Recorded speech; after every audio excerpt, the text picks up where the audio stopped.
बहुत समय पहले की बात है।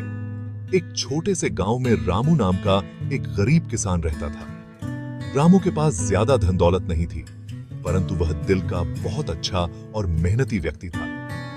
उसके पास केवल एक छोटा सा खेत था, जिससे वह अपने परिवार का पालन पोषण करता था। एक दिन रामू अपने खेत में काम कर रहा था। अचानक उसकी नजर एक बूढ़े आदमी पर पड़ी, जो बहुत थका हुआ और भूखा लग रहा था। रामू ने उस बूढ़े आदमी को अपने पास बुलाया और कहा, बाबा, आप यहां आराम करें, मैं आपके लिए खाने की व्यवस्था करता हूं। रामू ने अपना दोपहर का भोजन बूढ़े आदमी को दे दिया और खुद भूखा रह गया। बूढ़े आदमी ने रामू का धन्यवाद किया और कहा, तुम्हारी यह दयालुता मैं कभी नहीं भूलूंगा।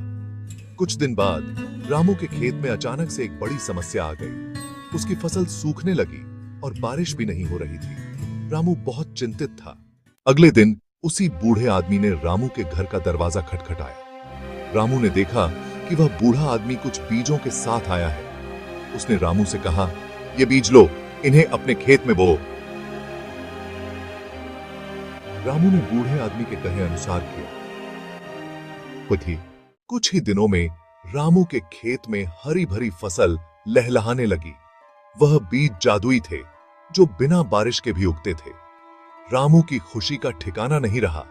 उसने सोचा कि उसने बूढ़े आदमी की मदद करके कितना अच्छा काम किया था। अच्छा काम थे। उस दिन से रामू ने समझ लिया कि किसी की मदद करना कभी व्यर्थ नहीं जाता। उसकी दयालुता और उदारता ने उसे वह दिया जिसकी उसे सबसे ज्यादा जरूरत थी।